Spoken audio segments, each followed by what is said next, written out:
Halo guys, kembali lagi di channel Mager Otak. Dan kali ini bersama gua Adit, gue yang akan menemani kalian saat video ini diputar. Jadi, kali ini gue akan mengulas alur cerita film yang berjudul Quarantine. Film ini dirilis pada tahun 2008. Film ini remake dari sebuah film yang berjudul Rec yang dirilis pada tahun 2007. Sebelum film ini mulai, siapkan dulu posisi yang enak untuk menonton dan jangan lupa juga cemilannya. Dan langsung aja ke filmnya. Film dimulai dan menampilkan seorang reporter wanita bernama Angela yang sedang melakukan kegiatan meliput di salah satu kantor pemadam kebakaran di kota Los Angeles. Dan ia pun hanya didampingi dengan seorang kameramen yang bernama Scott. Sepanjang film ini kita akan menonton apapun yang terjadi di depan kamera liputan ini. Angela pun melakukan beberapa wawancara dengan kepala pemadam kebakaran di sana, yaitu Rock. Rock pun berkata, tugas pemadam kebakaran sekarang ini tidak hanya berkaitan dengan pemadam kebakaran api, dan mereka juga banyak mendapatkan tugas panggilan darurat seperti hal medis dan lainnya. Setelah itu, Rock dan Angela berkeliling di dalam kantor pemadam kebakaran tersebut. Saat menuju ke ruang makan, Angela pun diperkenalkan dua orang pemadam yang bernama Jack dan juga Flecker.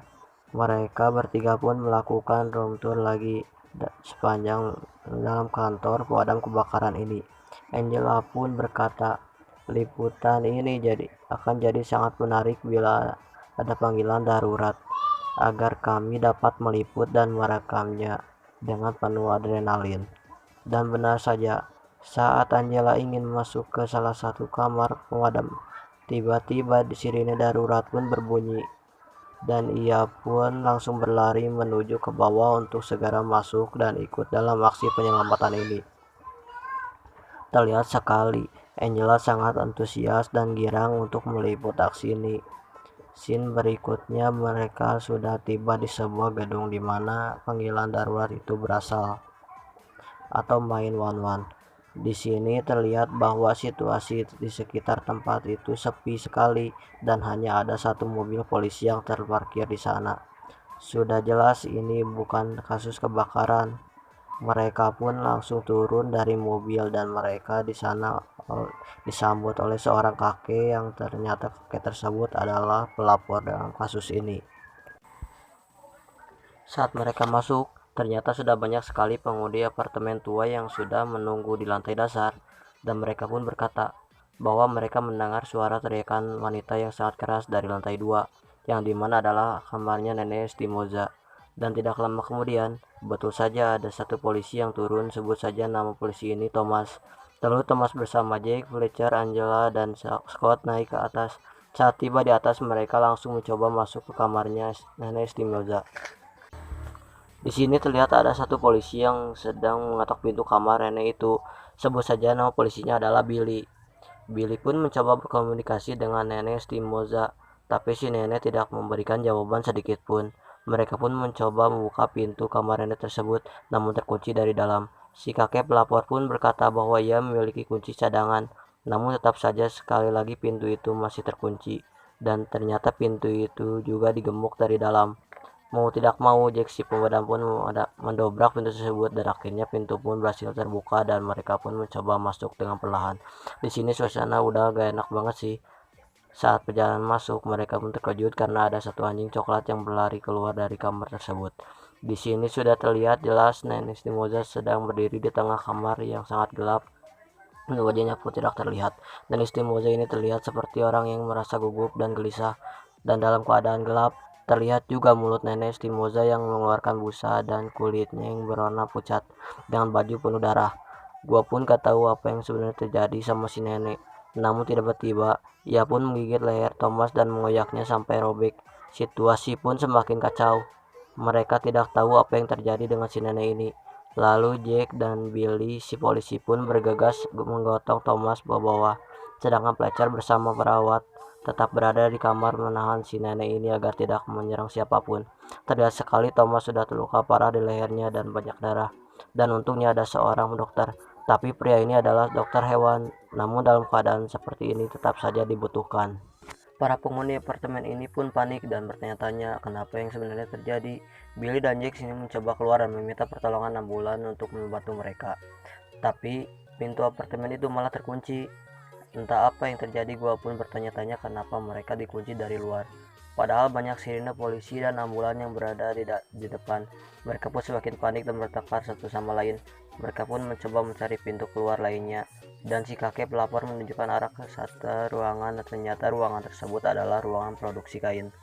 Tiba-tiba, Flecker terlempar dari lantai 2 dengan kepala yang sudah bocor dan leher yang terkoyak. Tapi untungnya detuk nadi Flecker masih berdetak. Angela dan Scott, kameramen yang penasaran, pun mencoba untuk naik ke lantai 2. Saat masuk ke kamar Neck Estimoza, tiba-tiba seorang perawat sekaligus penghuni apartemen tersebut berlari dan jatuh seketika. Dick dan Billy pun datang menyusul dan berkata ia sudah tewas. Nenek Estimoza pun semakin brutal dan ganas. Terlihat ia semakin tidak terkendali dan banyak sekali darah di baju serta mulutnya. Billy si polisi pun memerintah nenek tersebut untuk angkat tangan dan jangan bergerak. Si nenek malah berlari dan ingin menyerang mereka. Billy pun langsung menembak nenek itu. Dan akhirnya nenek Estimoza pun terjatuh. Di sini gua ragu, si nenek udah tewas atau belum? Soalnya si nenek udah kayak bukan manusia lagi sih. Jadi biasanya nyawanya kayak nyawa kucing ya.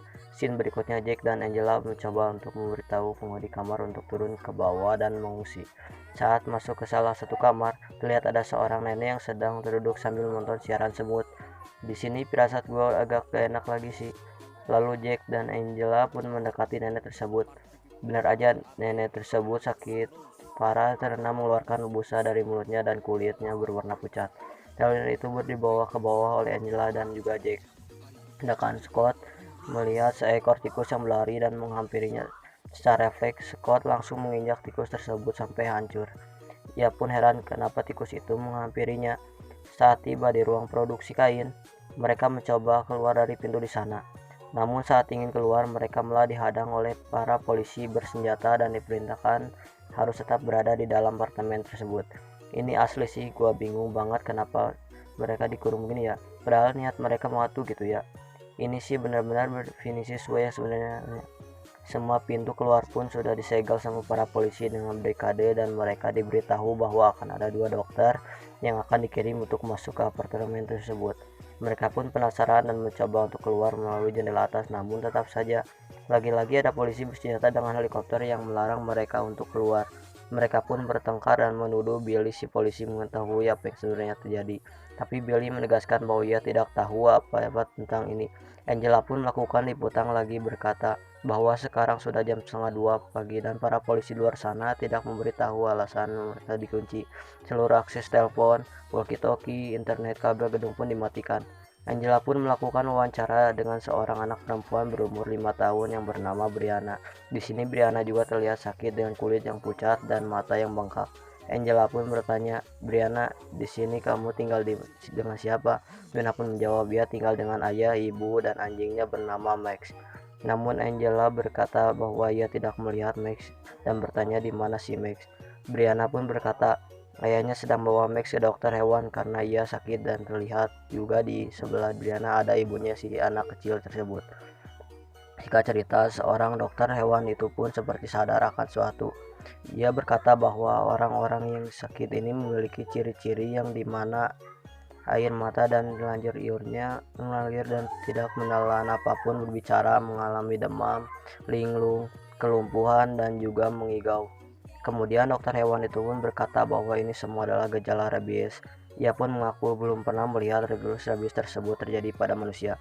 Dan ia berkata bahwa pada normalnya gejala rabies pada hewan butuh waktu berbulan-bulan untuk muncul. Tapi ini hanya dengan hitungan menit dan rabies tidak pernah secepat ini. Dan dokter hewan itu pun berkata bahwa rabies ini dapat menular dalam segala sesuatu yang basah, seperti darah, air liur, selaput lendir, dan jika terkena darah mereka yang sakit masuk melalui luka, mulut, atau mata, akan dipastikan mereka yang terkena akan tertular rabies. Lebih parahnya lagi penyakit ini tidak ada obatnya. Lalu 2 penghuni mencoba untuk naik ke namanya untuk mencari tahu apa yang sedang diberitakan di TV. Karena mereka menggunakan antena TV biasa, bukan TV kabel. Seketika Angela dan Scott ikut naik ke atas. Dan saat mereka naik, ada seekor anjing yang mengeluarkan busa di mulutnya dan menggonggong ke arah mereka. Sialnya, anjing itu langsung menyerang salah satu penghuni yang keluar dari lift dan mereka pun menutup lift tersebut. Saat sampai di kamar, mereka menyetel TV menonton berita dan dikatakan bahwa di berita tersebut para polisi telah mengevakuasi seluruh orang di apartemen. Mereka pun langsung bingung apa yang sebenarnya terjadi. Kenapa para polisi dan pemerintah berkata seperti itu di siaran TV? Tidak lama kemudian, listrik di apartemen mereka dimatikan dari luar dan keadaan semakin sangat gelap. Namun tiba-tiba terdengar ada suara langkah kaki yang sedang berjalan. Dan benar saja, orang yang terinfeksi dan menyerang si pemilik kamar. Scott pun langsung menghantam kepala orang yang terinfeksi tersebut sampai pecah menggunakan kamera. Di sini gua bingung sih, kenapa kameranya kuat banget gitu ya. Najla pun kaosnya dipenuhi darah, tidak ingin menanggung resiko. Ia langsung membuka kaosnya agar tidak berinfeksi. Kemudian, semua berkumpul di ruangan produksi kain dan berdiskusi satu sama lain. Mereka melakukan absensi untuk mengetahui siapa yang belum dievakuasi. Di apartemen ini terdiri dari 4 lantai, yaitu lantai dasar 2, 3, 4, dan loteng paling atas.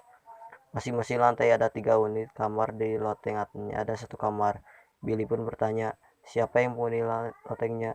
Si kakek pelapor pun menjawab ada seorang pria dari Boston dan ia menyewanya. Namun selama berbulan-bulan ini dia tidak pernah melihatnya.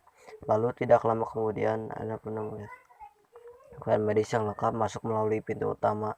Angela pun melakukan liputan seperti biasanya. Ada orang dokter tersebut masuk ke ruangan produksi kain bersama Jack, Billy, dan si dokter hewan. Angela pun mencoba mengintip agar kamera dapat meliput, tapi tidak diizinkan. Saat mengintip, terlihat bahwa flicker langsung diborgol dan lama kemudian salah satu dokter mengeluarkan bor. Gua pun bingung, bor ini buat apa? Ternyata tujuannya adalah untuk ngebor kepala Flecker dengan tujuan mengambil sampel otaknya Flecker itu. Saat itu juga Flecker tiba-tiba terbangun dan menggigit salah satu dokter di lehernya, dan situasi menjadi kacau. Jack, Billy, dan satu dokter pun berhasil keluar, tapi si dokter hewan masih berada di dalam dan mohon untuk membuka dan pintu karena ia tidak tergigit. Tapi si dokter rese itu datang ini malah menahan pintu tersebut dan berkata bahwa dokter hewan tersebut sudah digigit. Dokter hewan tersebut kasihan banget sih, dia tetap berkata bahwa ia tidak digigit dan kalian semua salah. Pada akhirnya si dokter hewan harus tergigit dan tewas di tempat.